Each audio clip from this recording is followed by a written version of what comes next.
Hey, bonjour à tous. Aujourd'hui, on se retrouve dans le cadre de mon calendrier de l'Avent. Alors, je ne sais pas du tout quelle journée je vais partager cette entrevue, mais aujourd'hui, je reçois Elisabeth qui m'a été référée. En fait, ouais, je bégaye un peu, mais c'est pas grave. Moi, tu vas voir, je suis assez naturelle dans mon partage. Fait que Elisabeth m'a été référée par Christine qu'on va rencontrer aussi au cours du calendrier de l'Avent. Donc, suivez-nous pour savoir si c'est avant ou après.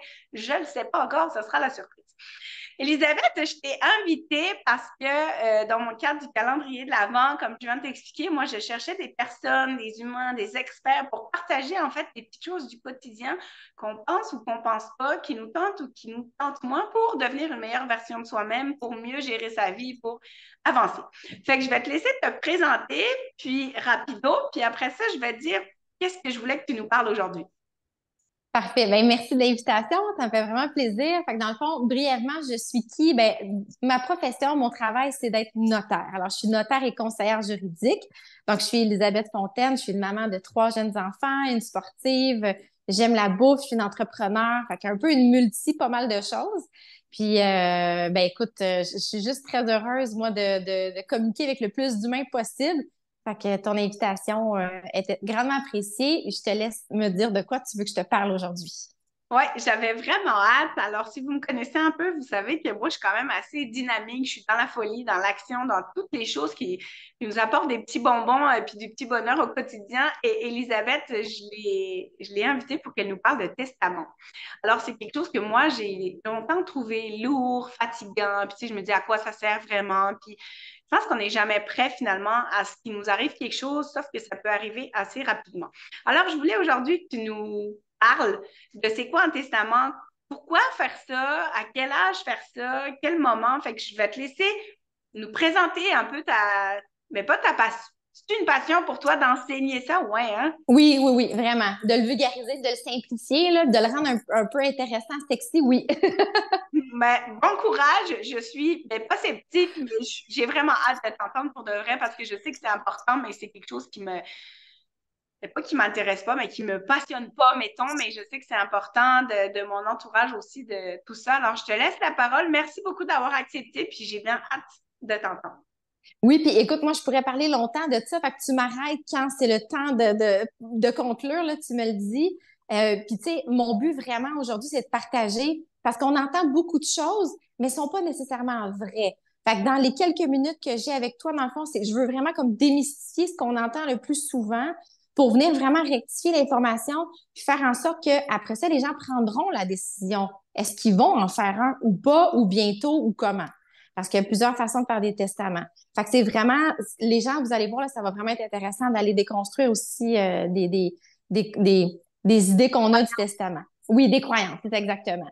Fait que, tu sais, dans le fond, évidemment, je vais parler pour le droit au Québec, parce qu'évidemment, partout ailleurs, c'est différent. Fait que, tu sais, au Québec, on est vraiment une particularité. On est un peu comme les Gaulois parce qu'on a la loi qui s'applique, qui est le Code civil. Fait que, dans le fond, au Québec, les testaments, ça en prend un, oui et non, ça dépend de votre situation. Idéalement, on en aurait tous un, mais il y a des situations où la loi s'applique quand on n'en a pas, puis que ça peut fonctionner quand même d'une certaine façon. Fait que, tu sais, il faut savoir que le testament, c'est pas compliqué à faire. À peu près, normalement, là, oui, là, je te vois sourire, là, mais tu sais, normalement, là, c'est vraiment quand même assez simple. Qu'est-ce qu'on veut? On veut dire, on donne quoi à qui si on n'est plus là? Fait que, tu sais, c'est d'amener de la simplicité à notre départ. Les gens vont me dire, pourquoi j'en ferais un, tu sais? Est-ce que, tu sais, ça prend un acte notarié? Si j'écris une lettre, moi, que je mets dans ma poche de jean des années 20, là, puis que mes enfants savent que c'est ça ma lettre quand je vais mourir, est-ce que c'est valide ou il faut que ce soit notarié comme... Ben, c'est valide. Fait que dans le fond, il y a trois façons de faire un testament. Soit OK? vous prenez une feuille, tu prends une feuille, t'écris, moi, Elisabeth, je donne à telle personne mes biens, soit des biens en particulier ou l'ensemble de tous mes biens, je donne ça à telle personne en part égale ou un tiers, deux tiers à telle et telle personne. Mon liquidateur, donc mon gestionnaire là, de succession, celui qui va fermer les comptes de banque, fermer les cartes de crédit, distribuer l'argent, on appelle ça le liquidateur. On dit c'est qui le liquidateur? Et puis, on marque comme quoi qu'on veut qu'il ait tous les pouvoirs. Donc, ça veut dire qu'il peut vraiment gérer toute la succession. Et je signe en bas, c'est un testament. Fait que OK. c'est pas compliqué de faire un testament. Il sera peut-être pas nécessairement complet, mais il va être valide. Pour l'utiliser, il va quand même falloir que j'aille voir un notaire, que je le fasse vérifier parce qu'on veut être sûr que c'est vraiment moi qui l'ai écrit. Fait qu'on va aller corroborer l'écriture, la signature et tout ça. Mais c'est un testament valide. Fait que ça, on l'appelle le holographe. Je le fais entièrement à la main. Fait que ceux qui me disent, j'ai pas le temps, j'ai pas l'argent, ça prend 5 minutes, ça prend une feuille blanche, un crayon. Ça va coûter des sous plus tard pour l'utiliser quand vous allez être parti, mais du moins, là, dans l'instant présent, c'est un document valide, c'est un testament.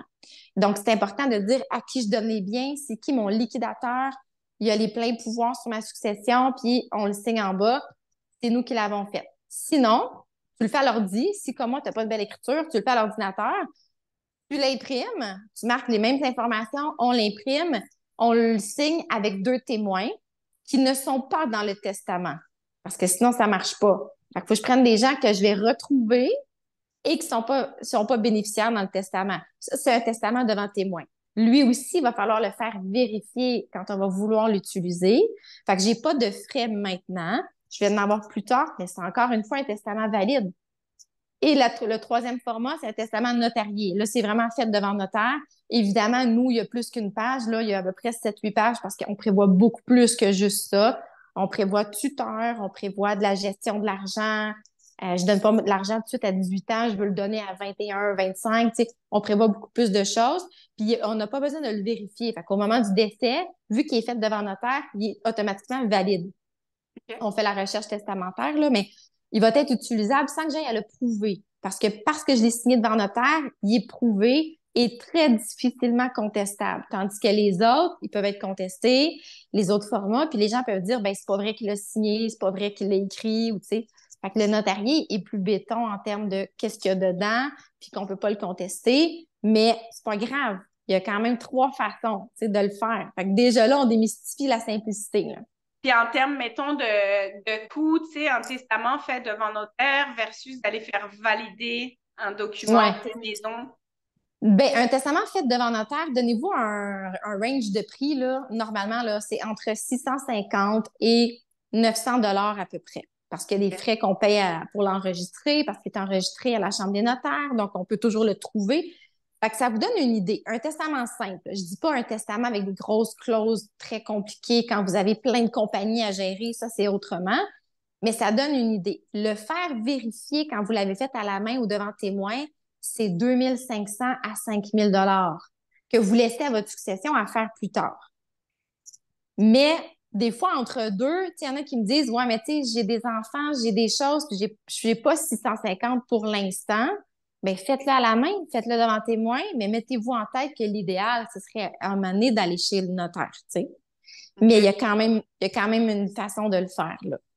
Ouais. Ah, mais je trouve ça intéressant parce qu'effectivement, on entend beaucoup de choses. Tu vois, moi, je pensais, je savais pas si c'était valide ou pas une lettre. Je savais pas qu'il fallait la faire vérifier. Fait que je trouve ça vraiment intéressant. Puis quand tu voulais nous parler tantôt on en a parlé un peu avant, tu sais, de conjoint de fait, tout ça, là. Oui, parce Est-ce que que ça, tu c'est important. Oui, c'est important de le mentionner parce que souvent, j'entends les gens qui disent, ça fait 20 ans qu'on est ensemble, on a eu 2 enfants, c'est sûr que ça va à moi. Ben non. Au Québec, on n'a jamais les biens si c'est pas précisé sur dans un testament ou sinon, c'est la loi qui décide. Puis les conjoints de fait, qu'on ait des enfants ensemble, qu'on ait des comptes conjoints, qu'on ait 20 ans de vie commune, 30 ans, le conjoint de fait aura jamais rien au Québec, sauf le fonds de pension. Puis, ouais, en tout cas, il y a assurance vie quand son nom il est écrit dessus.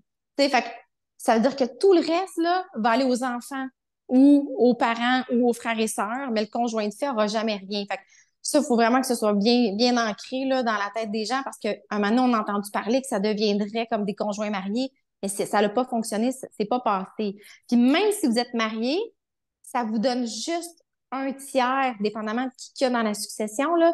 Mais au mieux, vous allez avoir 2 tiers des biens, puis sinon, c'est un tiers. Fait que même marié, ça règle pas tout. On n'a pas tout au Québec. Fait que, tu sais, c'est ça qu'il faut démystifier aussi. Fait que ça veut dire que la maison qu'on a ensemble, ben, ça va peut-être être nos enfants ou les enfants de l'autre qui vont être propriétaires avec moi de la maison. Fait que OK. ça devient compliqué. Fait que, tu sais, c'est pour éviter tout ça, là.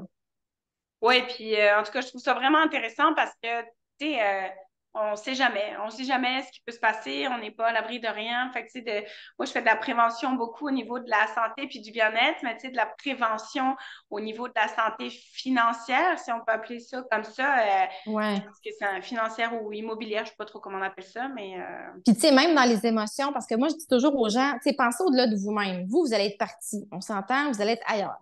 Mais ceux qui restent ici, non seulement ils ont la peine, mais là, en plus, ils ont du trouble quand on n'en a pas un de fait. Fait que là, quand on met l'émotion, l'argent, des biens, même si quelqu'un, il y en a qui me disent des fois, j'ai juste 5 000, tu sais, ou j'ai rien, c'est pas grave, là. C'est pas grave, tu as des effets personnels, tu as des choses que tu veux peut-être laisser, puis au moins, ben, laisse pas des dettes, tu sais, ça veut dire qu'on va donner des directives par rapport aux dettes. Mais tu sais, laisse pas du trouble. Donc, au moins, faire un document de n'importe quelle façon, mais laisse au moins de la paix parce qu'ils vont déjà avoir les émotions à gérer. Puis ça, c'est gros à gérer de l'émotion, là. je trouve ça intéressant hein, parce que, tu sais, on parle beaucoup de responsabilité aussi, tu sais, de responsabilisation et tout, mais je pense que de plus en plus, ça va être intéressant de le nommer aussi, de se responsabiliser jusque même après, tu sais, justement, avec quoi tu pars. Puis, je trouve ça vraiment intéressant. Est-ce que toi, tu donnes des ateliers, conférences là-dessus ou tu fais simplement l'acte notarié, je ne sais pas trop comment on appelle ça, là? Ben, je donne mes ateliers quand même souvent justement pour démystifier, répondre aux questions. Fait que j'en ai fait pas mal sur la page Facebook, mais là, à partir de janvier, il va vraiment avoir des ateliers où les gens vont pouvoir s'inscrire. Ça va être gratuit. J'ai pas le droit de vous enseigner comment bien écrire à la main votre testament, mais on comprend qu'en donnant des explications, vous allez avoir pas mal d'informations. Là, les gens vont en avoir. Mais c'est surtout pour informer le public parce que c'est important de savoir c'est quoi l'impact si je pars puis j'en ai pas fait. Fait que moi, c'est vraiment d'information publique, là, que les gens, au moins, qui prennent une décision bien informée. Puis, tu sais, des fois, il y en a dans mon bureau que je leur dis, tu n'as pas besoin, toi, de testament parce que la loi va très bien s'appliquer. OK. Tu sais, ça arrive aussi, là. Fait que ça peut Parce être que, important de prendre le temps de contacter toi ou un notaire pour aller valider notre situation puis dire qu'est-ce qui serait le mieux pour moi, comme une consultation de prévention aussi. oui, exactement. Oui, il faut pas avoir peur d'appeler. Tu sais, puis si le notaire vous l'appelez et vous n'avez pas un bon match, ben, vous pouvez en appeler plein partout, là. Prenez vraiment quelqu'un qui a un bon match au niveau de la personne parce que vous allez tout lui dévoiler ce que vous possédez, c'est quoi vos histoires de famille parce qu'on a besoin de savoir, y a-t-il de la chicane, y en a-tu pas? Puis en passant, là, c'est rare les familles, il y en a pas. Fait qu'il faut pas se sentir gêné. Fait que le notaire devient un peu comme le médecin, là. On se déshabille devant, théoriquement, là, on s'entend, pas réellement, mais c'est qu'on donne nos informations, puis on en fait un allié, en fait, là. Tu sais, fait que c'est ça qui est important aussi. Ouais, puis je pense que plus on nomme, de toute façon, dans la vie, c'est ça, hein, plus on nomme ce qui est là, plus on dit les vraies affaires, plus on se protège aussi de tout. Fait que, Oui, puis tu sais, super. on parle beaucoup d'authenticité, hein, ces temps-ci, on l'entend beaucoup, mais c'est dans toutes nos sphères de vie. Être authentique, ben, c'est avec tous les professionnels qu'on rencontre, puis ceux qu'on demande conseil. Plus on est authentique, plus on est gagnant là, à travers tout ça. Dans tout, je pense que c'est important. Est-ce qu'il y a quelque chose que tu voulais rajouter, toi, pour ceux qui nous écoutent? Je vais mettre tes informations quand même, mais écoute, moi, j'avais demandé des références parce que tu vois bien que j'ai un cheminement à faire là-dessus. J'ai aucun notaire dans mon entourage. Moi, j'aime beaucoup dire que écoute, je pense que c'est mon grand-père qui m'avait dit ça, que nos relations dans la vie étaient importantes parce qu'on ne pouvait pas tout maîtriser. Donc, moi, je ne maîtrise rien du tout, même si je suis divorcée et tout ça. Bon, bref, il y a eu plein de papiers que j'ai dû apprendre à faire, puis c'est correct, mais de s'entourer d'experts et de professionnels pour ça, c'est vraiment important. Fait que je vais partager tes infos quand je vais partager notre petite vidéo. Est-ce qu'il y a quelque chose que tu voulais rajouter ou inviter les gens à te suivre sur ta page aussi? Oui, ben c'est ça. Allez vous informer, mais informez-vous dans les sources vraiment officielles. Fait que, tu sais, il y a Chambre des notaires, il y a Éducalois, ou il y a des notaires comme moi qui font des capsules d'information.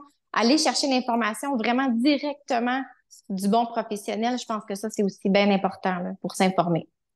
Hey, merci beaucoup. Je trouve ça vraiment, je te dis, c'est vraiment nouveau, moi, dans mon cerveau de parler de ça, puis de visualiser ça. Fait que merci beaucoup.